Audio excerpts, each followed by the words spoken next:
To lead in a world that never stops evolving, you need insights from those who are driving change.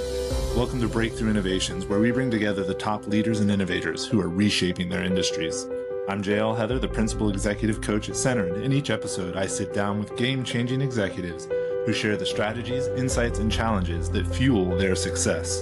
In the next 20 minutes, you'll gain practical takeaways to drive your own breakthroughs. So if you're ready to stay ahead, join us here on Breakthrough Innovations.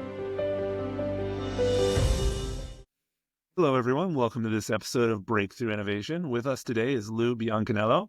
Lou is a seasoned tech professional, a proud Carnegie Mellon alum, and a former Google engineer who now focuses on empowering startups to achieve their potential. As the founder of two companies, including Greenfield VentureWorks, Lou specializes in accelerating early-stage ventures and bringing innovative ideas to life. In his role as a fractional CTO, Lou collaborates with multiple startups, lending his expertise in mobile app development and cutting-edge spatial computing to create impactful solutions. With experience at Google and Summa, he's honed the skills to tackle complex challenges and drive meaningful innovation, probably both. Whether it's building scalable tech or crafting unique solutions for ambitious vision, Lou brings a practical yet forward-thinking approach to every project. Lou, it's an impressive resume. I'm super excited to dig into things with you, and I'm thrilled to have you on the show. Thanks so much. I'm really excited to be here. Awesome. We always like to start off with the backstory. So tell us a little bit about yourself and how you got to the current role you're in.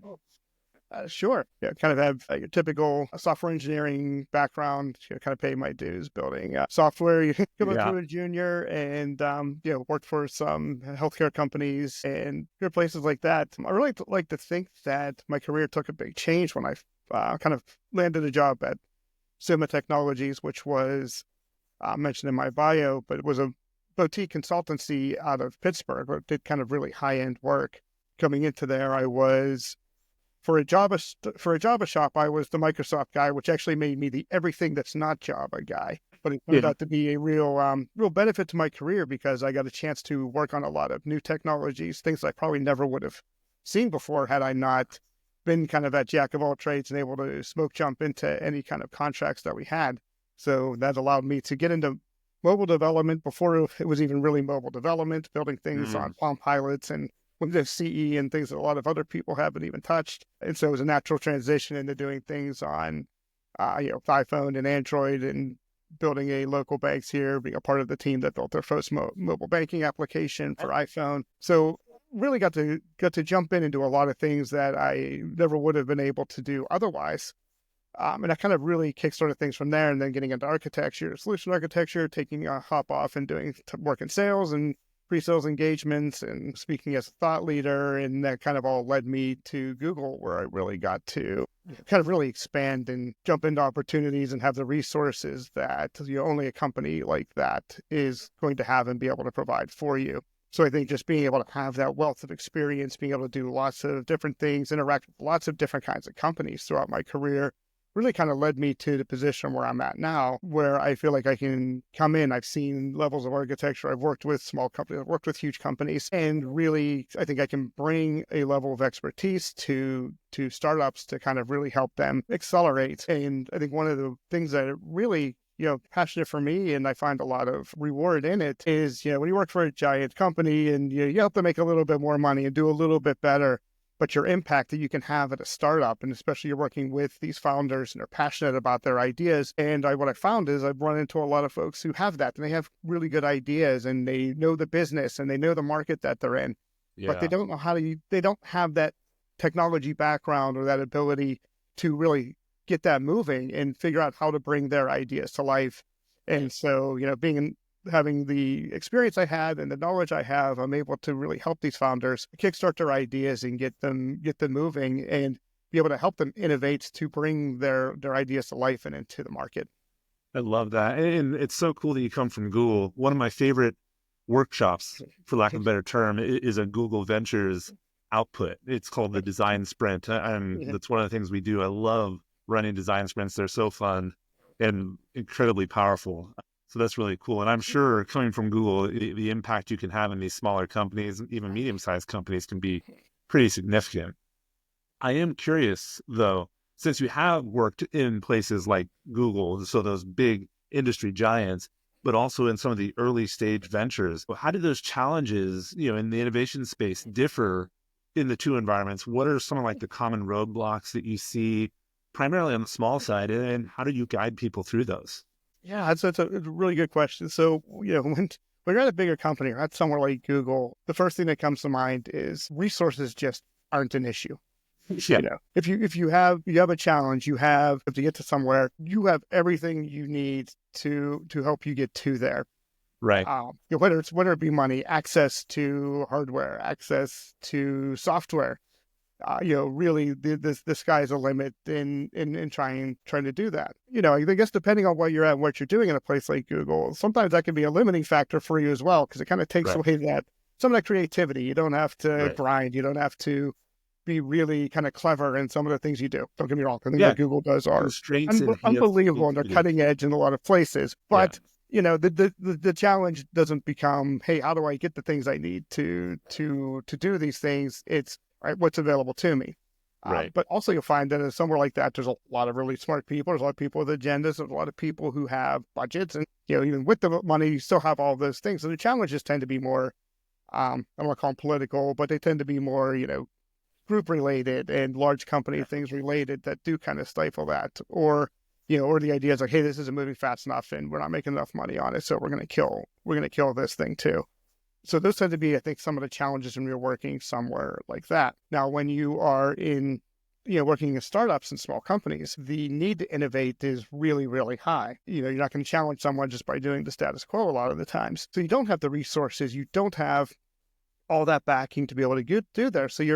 So when you're innovating, you got to be smart about how you do it. You got to find new and novel ways. So a lot of your innovation is just how can we get the things that we need done in the market.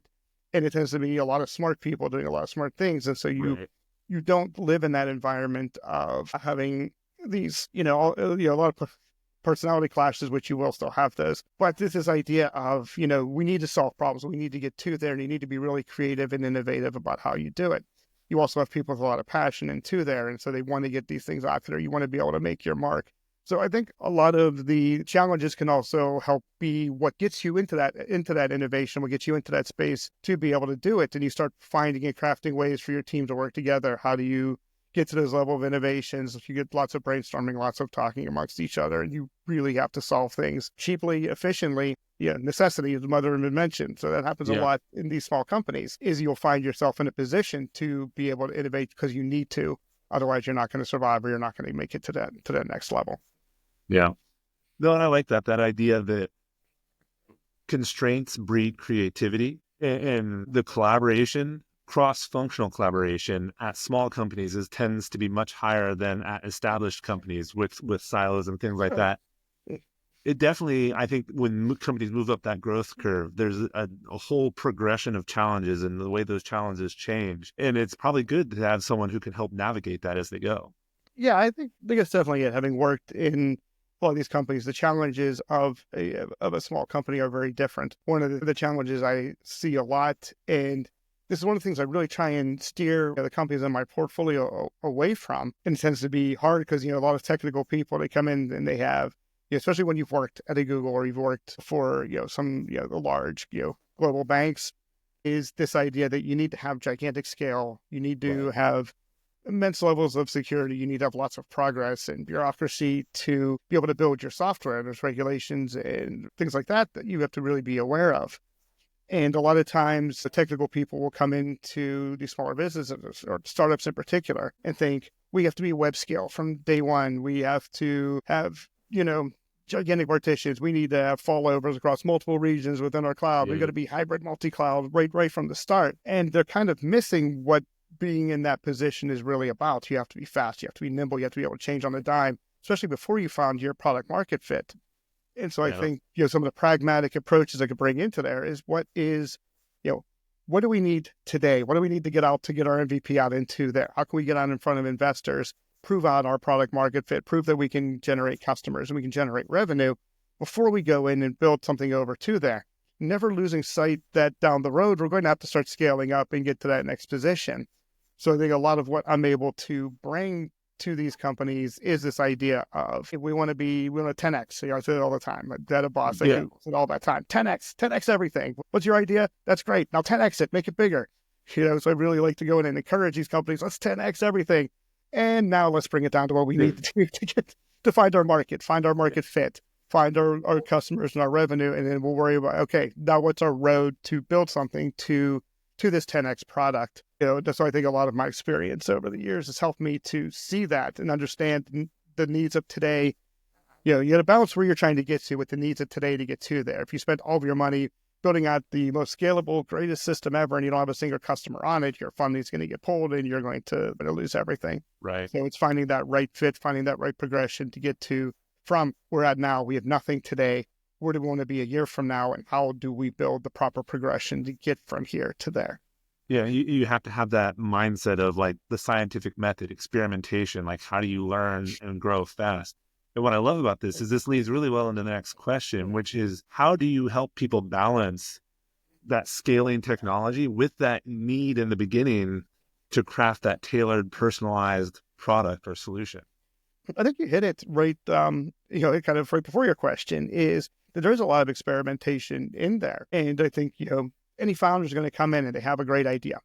I want to build this, or build the best thing of this in the world. This idea, I'm passionate about it. I've worked it out in here and this seems to work. And it's like, okay, great. How do we build this? How do we turn this? What is your vision? What's your idea? And you go and you build that first iteration of it. You try and get to your MVP and you put it out into there. That's your hypothesis. And then, okay, we've tested this out.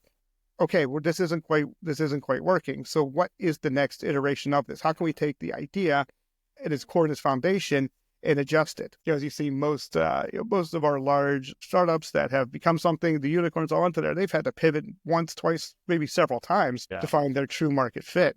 So the idea is always, sometimes the innovation is just innovating your idea along the way. What is the next iteration of that? And you do have to innovate. Okay, this idea was really fantastic, but for the segment, we'll find out there's just not a big enough market segment to do this. How do we adjust this for something else? One company we looked and we had adjust. We thought that we wanted a kind of a consumer-facing product and realized that up front, we don't necessarily see the market there. The innovation wasn't in adjusting what our technology does. It was in adjusting how do we sell this? Who do we position this to? How do we market it? And so we've pivoted that and we're now trying to find ways. Okay, how can we wrap this up? How would this be useful to enterprise? How could large companies use this? And that's the idea, the experimentation, the brainstorming of it is, hey, what are some other ways this can be used? What are some ways enterprises can use this? How can we have them? How can we solve what's this problem that we can solve that they already feel that they're already going through that this technology can help solve for there? So, this wasn't necessarily technology in search of a solution. We had a solution, but it just wasn't one that necessarily needed solved. Right. So it's like, okay, how can we apply this now to other problems? And that's the innovation there. Like you said, scientific method, we're moving through, we got to adjust, we got to pivot. And I think that's one of the things that companies need to really be able to understand is going to happen to them, be ready to do it. This is one of the things consulting taught me. Don't fall in love with the work that you've done so much that you can't move away from it, that you can't pivot. And I think, that can be one of the really hard challenges for founders because they're really in love with their ideas. But if you want to be successful, you have to be ready to pivot. You have to be ready to adjust your idea and kind of sometimes just take things where they lead you or craft a path for yourself, but understand that there's a market for it and a problem that you're trying to solve for someone. So create a culture of experimentation, don't lose it as you grow, and don't fall in love with any of your ideas while you do it. And that's really that navigation of the growth curve. I love it. So here's the last question for you, and I think this will be a fun one. Given your experience and how broad it is, I'm curious what trends and technologies are exciting you the most right now, and you see kind of shaping the future of innovation and things that startups should be paying attention to. Yes, this is a fun one. Right now you're expected to say AI. Yes. Everyone's all in on AI. We talk to investors. We got to talk about what's our plans for AI. How are we going into there? AI is exciting and it's fun and everyone's on it. For me though, what gets me up in the morning, the things I'm really excited about and exciting to see where the market's going to take us.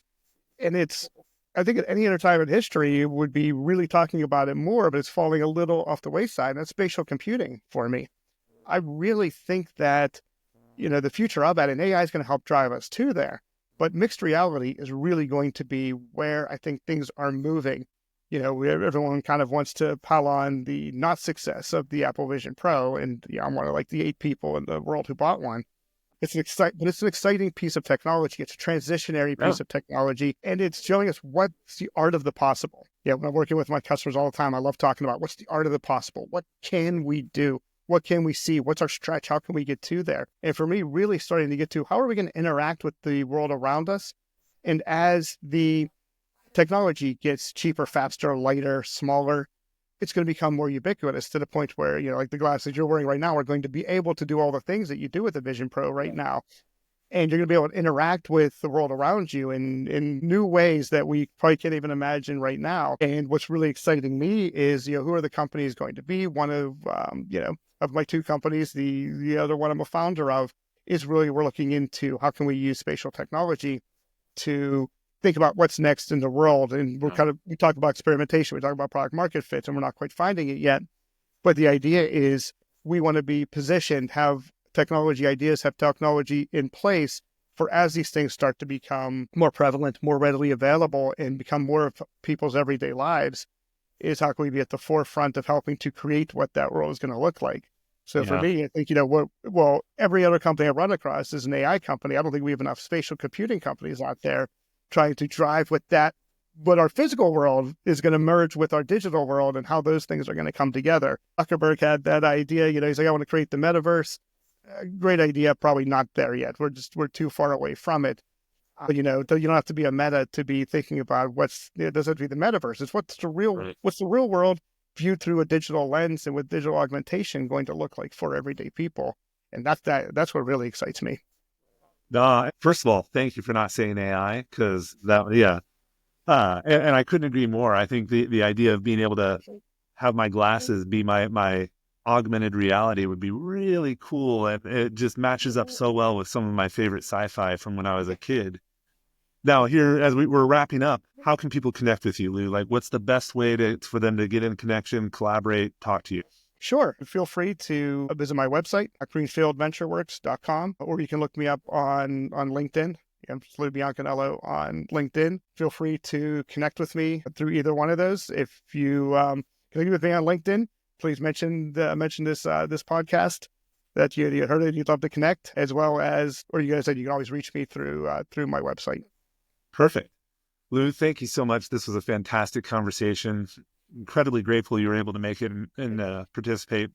To everyone else who made it to the end of the episode, thank you as well. And I hope you consider leaving a rating or a review wherever you're listening. If you know anyone who's interested in 3D spatial computing, now you know who to send this episode to, so share away. And also take one actionable insight from today, apply it, and let us know how it goes, because we'd love to hear about your progress. So thanks again, Lou, and thanks to everyone who listened, and we'll see you all next time on Breakthrough Innovation.